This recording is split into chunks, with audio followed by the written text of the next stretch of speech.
मैंने अपने पूर्ववर्ती वक्ताओं के बहुत से विचार सुने, तमाम आंकड़े, तथ्य और कथ्य यहां पर बताए गए। मैं सोचता हूं कि आंकड़ों के विषय में हमें बहुत जानकारी है और सदन के सदस्यों को पर्याप्त जानकारी होती है। मैं इस आय व्यय के अभिलेख यानी बजट के कुछ मंतव्य और सरकार का इसमें क्या गंतव्य है, इसे मैं द्रष्टव्य करने का प्रयास करता हूं। सबसे पहले जब कपिल सिब्बल जी ने शुरू किया था तो उन्होंने कहा था कॉन्टेक्स्ट एंड बैकग्राउंड, यानी संदर्भ और पृष्ठभूमि। कोई चीज कैसे शुरू हुई उसकी पृष्ठभूमि देखनी चाहिए।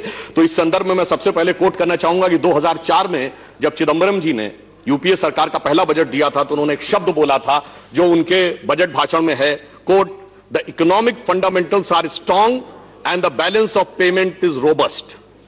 यानी हमने वह पृष्ठभूमि छोड़ी थी जिसमें वो कह रहे थे कि इकोनॉमी मजबूत थी। दूसरा मैं उदाहरण देना चाहूंगा, श्री अरुण जेटली जी ने 2014 के बजट में जो कहा था, the 2 successive years of sub 5% growth has resulted in the challenging situation coupled with the double digit food inflation to be lowered. यह पृष्ठभूमि और यह संदर्भ था जब हम छोड़ते हैं और यह पृष्ठभूमि व संदर्भ जब आप छोड़ते हैं। बहुत से हमारे सदस्यों ने कोविड की बीमारी का उल्लेख किया तो हमारे प्रतिपक्ष के सदस्यों ने कहा कि साहब, कोविड से पहले भी तो अर्थव्यवस्था बड़ी अच्छी स्थिति में नहीं थी और उसका मूल कारण मोदी सरकार की नीतियां थी उनके अनुसार। तो मैं इस विषय में कोट करना चाहता हूं कि आईएमएफ की डायरेक्टर हैं क्रिस्टेलिना जॉर्जीवा। उन्होंने अपनी जो पहली स्पीच दी in the month of October 2019 which was based on the assessment of IMF in July 2019, क्या बोला उन्होंने? The global economy is now in a synchronised slowdown. Then she added in her speech that the deceleration will cause the global growth to slide down at the lowest since the start of the decade. She blamed the slowdown on the range of issues, but clubbing them under one common theme, that is the fracture, trade disputes taking a toll, and the global trade comes to the near standstill. यानी उन्होंने कहा कि 10 साल में सबसे खराब स्थिति में विश्व की अर्थव्यवस्था सिंक्रोनाइज्ड स्लो डाउन में थी। सभापति महोदय, जो रेंज ऑफ उन्होंने इश्यूज बताए उसमें मोदी सरकार का इशू कहीं नहीं था। इसलिए मैं कहना चाहता हूं कि जब हम वैश्विक धरातल पर देखते हैं तो कुछ हकीकत को भी देखने का प्रयास करें। इस बजट के बारे में बहुत सी बातें कही गई कि 1991 के बजट से तुलना करने का प्रयास किया गया। 1991 और आज के में एक भारी अंतर है। जैसा मैंने अभी आईएमएफ का कोट किया, हम लोग सुनते हैं ना दैहिक दैविक भौतिक तापा, तो ये तो दैविक ताप था और 1991 भौतिक था। वो मैन मेड था, ये गॉड डिस्पोज्ड है। कैसे? देखिए, जब 1991 में हमारा बैलेंस ऑफ पेमेंट 1 बिलियन के भी नीचे रह गया था तो ऐसा नहीं कि 4 महीने की चंद्रशेखर जी की सरकार या 11 महीने की वीपी सिंह जी की सरकार में आ गया था।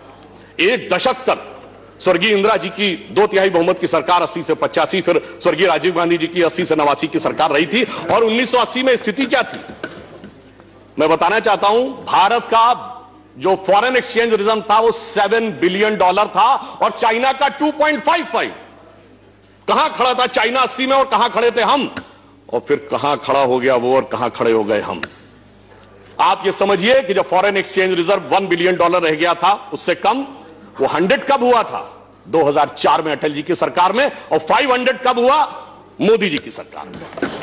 ये अंतर है कि हमने किस रूप में किस प्रकार से आगे बढ़ाया।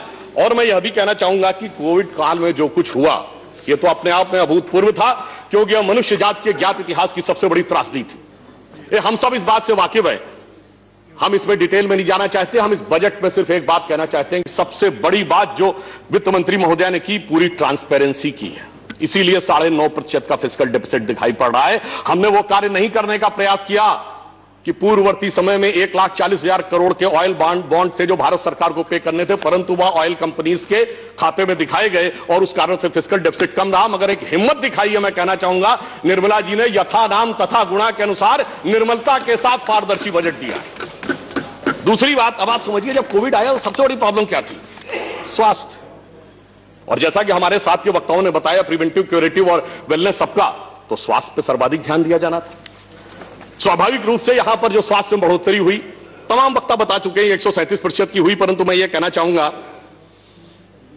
कि जब हम कोविड की बात करते हैं तो कहते हैं मेडिसिन के साथ साथ लॉन्ग टर्म इम्यूनिटी भी चाहिए। यानी हमारी जो अंतर्निहित शरीर की प्रतिरोधक क्षमता है वो बढ़नी चाहिए। वही तो इस बजट में किया गया है। सबसे ज्यादा जोर इंफ्रास्ट्रक्चर और कैपिटल एक्सपेंडिचर पे दिया गया है, जो लॉन्ग टर्म इंट्रिंसिक स्ट्रेंथ को बढ़ाने वाला है। देखिए, सरकारें बहुत से काम करती हैं, 3 श्रेणी के कार्य होते हैं। एक जो पिछली सरकारों ने भी किए, हमने किए, बेहतर किए, ज्यादा किए, जैसे रोड, रेल, पावर, डिटेल में नहीं आता हूं, बहुत बेहतर किया, बगैर किसी आरोप के किया। दूसरा होता है जो पिछली सरकारों ने प्रयास किए परंतु किसी कारणवश वो अंजाम पे नहीं दे पाए, जैसे जीएसटी, एग्रीकल्चर लॉज भी कुछ लाए थे, नहीं कर पाए। परंतु कुछ कार्य ऐसे होते हैं जो पिछली सरकारों के ध्यान में नहीं आए। यदि भारत को आर्थिक महाशक्ति बननी है तो भारत की ऊर्जा आवश्यकताओं की पूर्ति नहीं होनी चाहिए थी।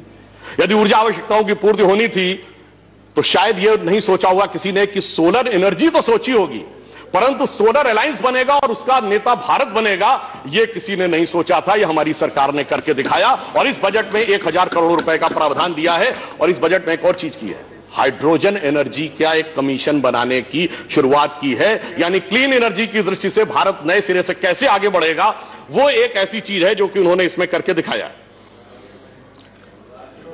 हेल्थ की जब हमने बात की है तो हमने एक ऐसे कमीशन की भी बात की है जिसमें हेल्थ वर्कर्स जो होते हैं, यानी nurses and other allied health staff, उसके कमीशन के लिए भी हमने बात की है। कृषि की बात आती है, आजकल बहुत चर्चा का विषय है कृषि में। अभी कह रहे थे हमारे एक सम्मानीय सदस्य, अंग्रेजों के जमाने की गुलामी, तो मैं सदन को याद दिलाना चाहता हूं कि आजादी के बाद तकरीबन 50 साल तक बजट शाम को 5 बजे पढ़ा जाता था। क्यों? क्योंकि इंग्लैंड में 11 बज रहे होते थे उस समय। अटल जी की सरकार ने आकर वो बदला कि हम गुलामी की मानसिकता से, गुलामी के समय के हिसाब से काम नहीं करेंगे। और मोदी जी ने डेट बदली कि 28 फरवरी की जरूरत नहीं, क्योंकि मानसून आता है तो भारत के अनुसार होना चाहिए। कृषि में हमने 30,000 करोड़ से 40,000 करोड़ बढ़ाया, 16.5 लाख, ये बहुत सारे लोग बोल चुके हैं। चिदंबरम जी ने बोला था माउंटेन्स ऑफ ग्रेन, अनाज के पहाड़ लगे। याद करिए, जब शरद पवार जी कृषि मंत्री थे तो एक बार सर्वोच्च न्यायालय ने कहा था कि अगर सरकार के पास स्टोर करने को नहीं रह गया है तो कृपया अनाज सड़ रहा है, गरीबों में मुफ्त बांट दीजिए। मगर सभापति महोदय, इस समय भी एसेंशियल कमोडिटीज एक्ट था और यह कह रहे रहना चाहिए। यानी एक तरफ कहते हैं हरित क्रांति लाकर हमने अब सारी चीजों से मुक्ति पा दी, उसके बावजूद इतना हमारे पास है कि माउंटेन्स ऑफ ग्रेन है, फिर भी होना चाहिए। कोई बात नहीं। अब एक पक्ष की तरफ मैं कृषि में ध्यान दिलाना चाहता हूं।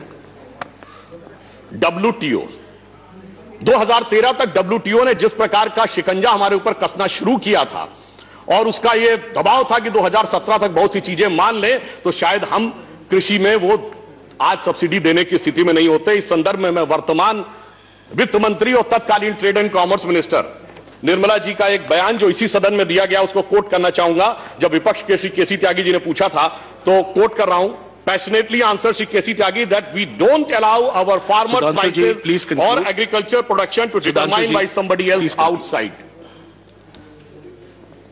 सिर्फ एक बात आपने कहा है तो मैं इसको समअप करता हूं।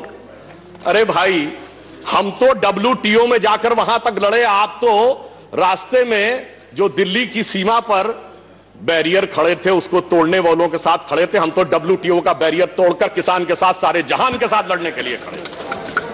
और मैं ये भी कहना चाहूंगा एक बात और, उन्होंने कहा था सब रिच के लिए है, बहुत कहा जा रहा है रिच के लिए। सबसे ज्यादा एक्साइज ड्यूटी किस पे बढ़ाई गई है? प्रीशियस स्टोन्स पे 7.5% से 15%। 2.5% एग्रीकल्चर सेस अलग से लगा है, किसके लिए? प्लीज, किसान के लिए। और 2.5% एग्रीकल्चर सेस किसके लिए? सोने और चांदी के लिए। यानी मणिमाणिक को महंगा किया है और अनाज को सहज किया है। एक पंक्ति कहूंगा, हम प्रेरणा कहां से लेते हैं? मणिमाणिक महंगे किए, सहजे तृण जल नाज, तुलसी सोई जानिए राम गरीब नवाज। और अंत में एक बात, एक वाक्य कह दूं, इसमें सबके लिए है। इसमें कृष्ण के लिए भी है, सुदामा के लिए भी है, कृष्ण के बड़े भाई बलदाऊ जिन्हें हलदर कहते हैं यानी किसान के लिए भी है, एकलव्य के लिए भी है, और जो बहुत बुजुर्ग हैं पितामह भीष्म और द्रोण के लिए भी है। परंतु एक गलती कंक्लूड कर दी है वित्त मंत्री जी ने कि शकुनी के लिए कुछ नहीं छोड़ा है। इस कारण से पासे फेंके जा रहे हैं महाभारत करने के लिए। परंतु आश्वस्त रहिए, ये बजट जानते कहां ले जाएगा? जो हम नित्य प्रार्थना करते हैं, परम वैभवम नेतुमेतत् स्वराष्ट्रम समर्था भवत्वा शिशाते भृशम। धन्यवाद। Thank you.